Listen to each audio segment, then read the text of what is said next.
Welcome to your daily dose of hope. I'm Phyllis Nichols, and I'm glad you're here. Today, I want to talk about embracing and understanding paradox, which is when two seemingly contradictory things are both true. It was one of the key concepts in the book Falling Forward that was written. Richard Rohr, the author, says it like this. This is his quote: "Everything belongs, both the good and the bad, and it takes discernment to learn how to hold the paradox." We know life just doesn't fit into neat binary categories. There's so much shade of gray with everything. And often what appears contradictory can really coexist in harmony, even though it doesn't feel that way. Being able to understand paradoxical thinking allows us to hold multiple truths simultaneously and create space for nuance and deeper understanding.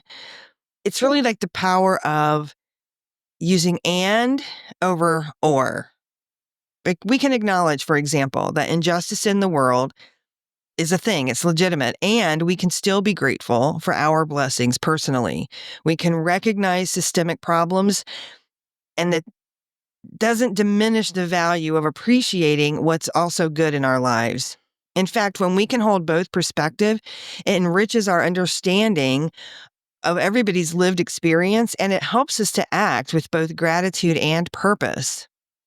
Some other examples of dual truths are just basic, like we can love somebody deeply and also be frustrated by their actions. We all have experienced that. The strongest relationships contain both unwavering support and honest feedback and conversations when things aren't always when you don't always agree or see everything eye to eye.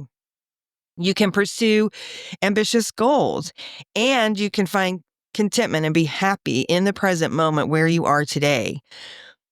Looking to improve yourself or improve your situation in life definitely doesn't mean you can't appreciate where you are now. You can recognize your own personal worth and still remain humble to be able to grow and continue to invest in yourself. Self-confidence and openness to learning and improving are complementary. They're not contradictory. Entire communities can honor their traditions and embrace necessary change. The most resilient cultures preserve the value and the meaning and the things that are really important to them, even while adapting to new realities. We see this all the time in our world.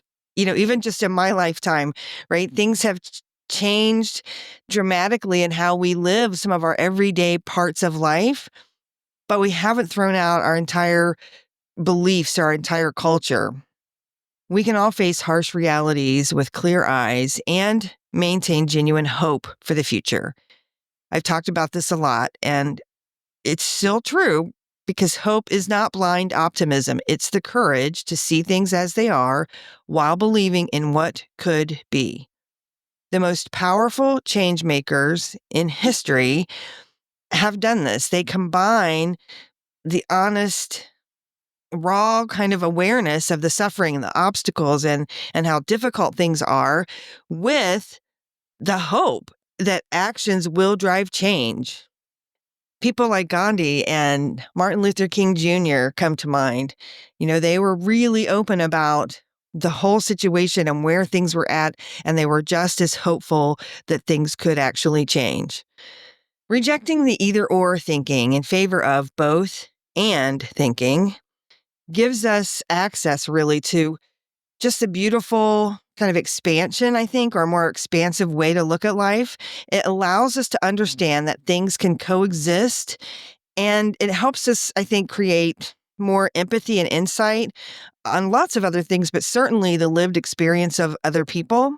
And it gives us, I think, the strength to be able to face whatever's happening next or whatever comes along in our own personal life. So my hope for all of us today is more honest conversations about these things and more love and kindness as we do that.